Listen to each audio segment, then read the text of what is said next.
Welcome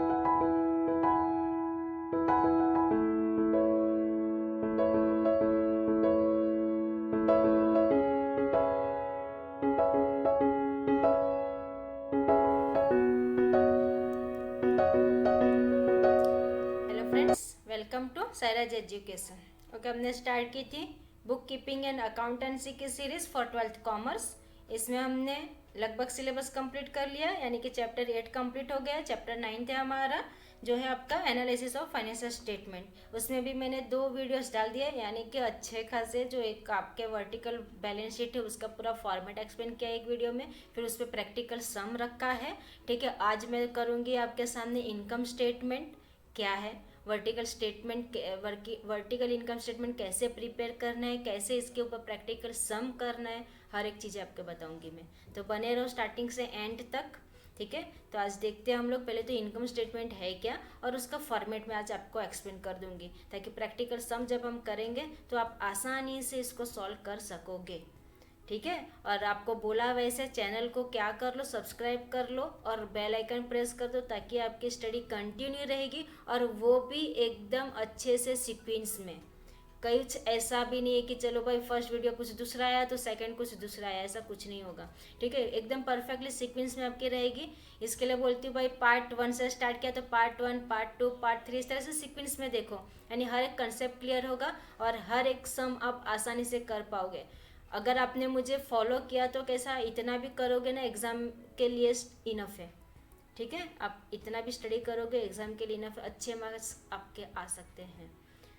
okay fine, तो start करते हो। और आपको अच्छे लग रहे हैं वीडियोस तो लाइक कर दो, और आपको हेल्प हो रहा है तो भाई दूसरे को भी हेल्प करो, उसके लिए वीडियो शेयर करो और चैनल को सब्सक्राइब कर लो, तो आपकी स्टडी कंटिन्यू रहेगी। स्टार्ट करते हैं आज का सीरीज हम इनकम स्टेटमेंट के साथ, chapter number 9 financial analysis.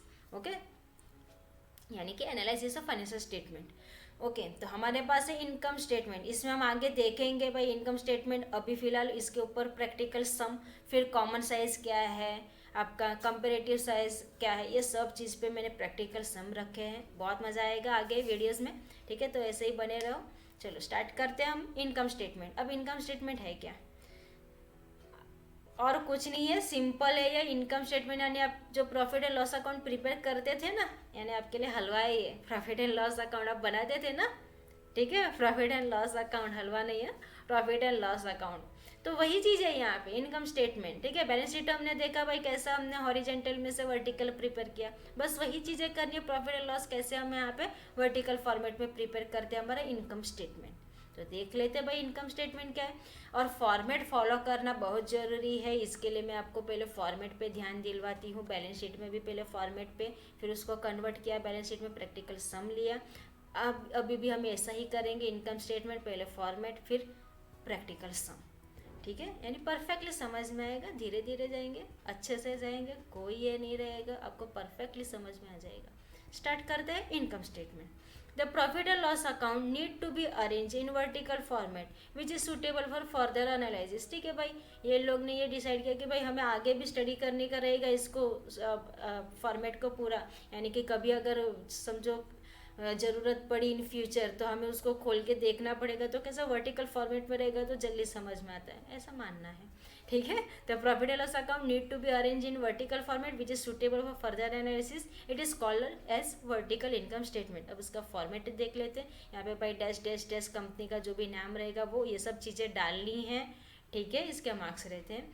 Vertical income statement for the year ended, vertical income profit and loss हम ईयर एंडेड ही लिखते थे, बस वैसे ही। तो vertical income statement for the year ended, particular rupees. ठीक है, यानी कि अमाउंट के लिए 2 column, inner and outer column, और कुछ नहीं है यहाँ पे, इनर और आउटर, डेबिट क्रेडिट नहीं है, इनर और आउटर कॉलम है, ये ध्यान में रखना। ओके फाइन, तो स्टार्ट करते हैं हम। यहाँ पे पहला क्या आएगा आपका इनकम। ओके, पहले क्या आएगा आपका इनकम। अब बनाते हैं ना ट्रेडिंग अकाउंट फिर प्रॉफिट एंड लॉस अकाउंट, बस ऐसे ही, पहले ट्रेडिंग अकाउंट फिर profit and loss account. Okay, तो हम लोग स्टार्ट कहाँ से करते हैं, इनकम, यानी कि क्रेडिट साइड से स्टार्ट करते हैं। ठीक है, तो क्रेडिट साइड हम क्या लिखते थे, सेल्स, अगर रिटर्न रहा तो माइनस करते थे। ओके, ऐसा ही है। फिर उसके बाद आपका डेबिट साइड आता था, opening stock, purchase, wages, carriage inward, direct expenses. फिर क्लोजिंग स्टॉक हम कहाँ पे लिखते थे, क्रेडिट साइड। देखो ये पूरा आपका ट्रेडिंग अकाउंट ही है, इजी ना। लग रहा है ना इजी? ठीक है, ये पूरा ट्रेडिंग अकाउंट है, खाली वर्टिकल फॉर्मेट में लिखना है, इतना ध्यान में रखना है बस। ठीक है, तो ये भी हो जाएगा। पहले क्या लिखोगे? इनकम, जो कहाँ पे लिखते थे हम? Credit side. बस वही चीज़ें यहाँ पे छापनी है। क्या आ जाएगा इसमें? सेल लेस सेल्स रिटर्न, तो हमें क्या मिल जाएगा? Net cell. ठीक है, यहाँ पे सेल्स रिटर्न हमने कहाँ पे लिखे? इनर कॉलम में। ये सेल्स है और ये सेल्स रिटर्न है, इसमें से माइनस करोगे, आउटर में डाल दोगे नेट सेल। ओके, फिर आपके पास आएगा आपके पास COGS। ठीक है, अभी COGS कैसे फाइंड आउट करना है? तो COGS ही हेडिंग है। हाँ, लेस करते हम नेट सेल जो आएगा ना आपका, उसमें से लेस करते COGS। ओके, COGS तो हमें ग्रॉस प्रॉफिट मिलता है। हम करते हैं ना, जैसे कि आपका वर्टिकल फॉर्मेट रहा, सॉरी ये ट्रेडिंग अकाउंट, इस तरह से हम बनाते थे हॉरिजेंटली। ठीक है, इस तरह से। फाइन, फिर यहाँ पे आप लिखते थे सेल, फिर अगर रिटर्न रहा तो उसमें से माइनस कर देते थे रिटर्न, फिर लिखते थे क्लोजिंग स्टॉक, इतनी चीज़ें लिखते थे। यहाँ पे हम क्या लिखते थे? Opening stock. ठीक है, ओपनिंग स्टॉक। फिर आपका परचेस हो गया तो परचेस, वेजिस रहा तो वेजिस, फिर कैरेज इनवर्ड रहा तो कैरेज इनवर्ड। ठीक है, इस तरह से ये पूरा लिखते थे। फिर इसमें से इसकी टोटल करके लेस करते थे, तो हमें भाई हमें ग्रॉस प्रॉफिट या ग्रॉस लॉस मिलता था।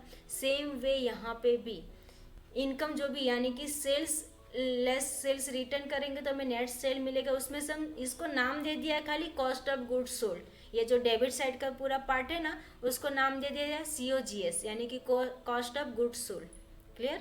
ठीक है, वही चीज़ है यहाँ पे। देखो, ओपनिंग स्टॉक ऐड करेंगे, परचेस ऐड करेंगे, वेजिस ऐड करेंगे, कैरेज इनवर्ड ऐड करेंगे, डायरेक्ट एक्सपेंसेस, और क्लोजिंग देखो हम कहाँ पे लिखते थे? क्रेडिट साइड ना, क्रेडिट साइड है क्लोजिंग, इसके लिए यहाँ से हमने क्या कर दिया? लेस कर दिया, क्योंकि ऑपोजिट साइड हो गए, इसके लिए यहाँ से लेस कर दिया, तो लेस क्लोजिंग स्टॉक। तो ये सब करेंगे ऐड लेस, तो हमें मिलेगा आपका COGS। ठीक है, अब ये जो नेट सेल है ना, उसमें से ये COGS की टोटल को माइनस करेंगे, तो हमें मिलेगा ग्रॉस प्रॉफिट, जो लिखेंगे देखो आउटर में, ग्रॉस प्रॉफिट। क्लियर है? नेट सेल में से जो आपका COGS आएगा उसको माइनस कर दो, तो हमें मिल जाएगा ग्रॉस प्रॉफिट। ओके, अब क्या करेंगे हम वहाँ से? अब ये फॉर्मेट थोड़ा सा आपका जो प्रॉफिट एंड लॉस अकाउंट हम प्रिपेयर करते थे वो चालू हो गया। ठीक है, कैसे करेंगे? यहाँ पे खाली नाम चेंजेस है, बाकी कुछ नहीं है। लेस क्या करेंगे हम? Less operating expenses. ओके, अब ऑपरेटिंग एक्सपेंसेस मैंने आपको फर्स्ट वीडियो में समझाया था। ठीक है, रेशियोज, अकाउंटिंग रेशियोज थे, उसके अंदर आपके पास balance sheet, income statement combined, उसके अंदर ये ऑपरेटिंग रेशियो था। मैंने वहाँ पे समझाया था कि 3 टाइप्स के एक्सपेंसेस रहते हैं। कौन कौन से? Administrative expenses, finance expenses and selling expenses. ठीक है, तो ये तीनों एक्सपेंसेस है जो सम के अंदर जो भी रहेगी वो यहाँ पे लिखनी है आपको। तो ये आ जाएगी आपकी इनर कॉलम में। फिर उसका टोटल कर दो तो टोटल ऑपरेटिंग एक्सपेंसेस। ठीक है, अब जो ग्रॉस प्रॉफिट है मिलाना में, वो ग्रॉस प्रॉफिट में से ये ऑपरेटिंग एक्सपेंसेस को क्या कर देना है? माइनस करना है, तो हमें मिलता है ऑपरेटिंग प्रॉफिट। तो क्या मिलता है हमें? Operating profit. क्या किया हमने? ग्रॉस प्रॉफिट में से, ग्रॉस प्रॉफिट कैसे मिला था हमें? नेट सेल में से COGS को माइनस कर दिया था, नेट सेल में से COGS को माइनस किया था, तो हमें मिल गया था ग्रॉस प्रॉफिट। अब ग्रॉस प्रॉफिट में से हम ये जो हमारा ऑपरेटिंग एक्सपेंसेस आया है ना, उसको माइनस करेंगे तो हमें मिलेगा ऑपरेटिंग प्रॉफिट। ध्यान में रहेगा इतना? ये ऑपरेटिंग प्रॉफिट को फिर आउटर में लिख दो। ठीक है, ये रहा आपका आउटर के अंदर। अब क्या करेंगे? अगर आपके पास नॉन ऑपरेटिंग इनकम या नॉन ऑपरेटिंग एक्सपेंसेस है, तो इनकम को ऐड करना है, एक्सपेंसेस को लेस करना है। ठीक है, ऑपरेटिंग प्रॉफिट के टोटल में ये जो ऑपरेटिंग प्रॉफिट आएगा ना, इसके लिए ये जो है ना, add non operating income less non operating expenses, से देखो डायरेक्ट आउटर में। ठीक है, इस तरह से कर दो, तो ये ऐड लेस करोगे तो आपको मिल जाएगा भाई नेट प्रॉफिट बिफोर टैक्स। क्या मिलेगा? Net profit before tax. आपको नेट प्रॉफिट मिलता था ना सम के अंदर प्रॉफिट एंड लॉस अकाउंट में, वही है यहाँ पे। ठीक है, नेट प्रॉफिट बिफोर टैक्स। अब यहाँ पे नाम क्या दे दिया हमने? नेट प्रॉफिट, आगे लगा दिया बिफोर टैक्स, तो आपको टैक्स रहेगा तो माइनस करना पड़ेगा, तब जाके हमें आफ्टर टैक्स मिलेगा। तो क्या कर दोगे इसके बाद? नेट प्रॉफिट बिफोर टैक्स के बाद जितने भी % आपके पास टैक्स के रहेंगे उसको माइनस कर दो। ठीक है, तो यहाँ पे आपको टैक्स दिया लेस टैक्स, तो नेट प्रॉफिट बिफोर टैक्स में से जब टैक्स लेस करोगे तो आपको मिलेगा नेट प्रॉफिट आफ्टर टैक्स। तो ये रह जाएगा आपका last answer, net profit after tax का। होप सो आपको समझ में आया हो, इजी लगने लगा हो अब ये वर्टिकल बैलेंस शीट या वर्टिकल इनकम स्टेटमेंट। ठीक है, बैलेंस शीट के लिए लास्ट वीडियो आपको प्रीफर करना पड़ेगा, इनकम स्टेटमेंट के लिए ये प्रीफर कर लो। इजी था। देखो आपका कैसा मैंने प्रॉफिट एंड लॉस अकाउंट यहाँ पे अब कन्वर्ट करके पूरा इजीली समझा दिया। ऐसे ही मैं आपको इजी पूरा करवाते जाऊंगी, कोई डिफिकल्टी नहीं आएगी आपको सम में। ये चैप्टर्स में से जो भी सम पूछे जाएंगे उसके मार्क्स आपके परफेक्टली खिसे में रहेंगे, ठीक है। तो ये हो जाएगा आपका भाई इनकम स्टेटमेंट। तो मिलते हैं हम लोग नेक्स्ट वीडियो में हमारे प्रैक्टिकल सम के साथ, ठीक है, जो कन्वर्ट करेंगे हम हमारा जो भी प्रॉफिट एंड लॉस रहेगा वो इनकम स्टेटमेंट में।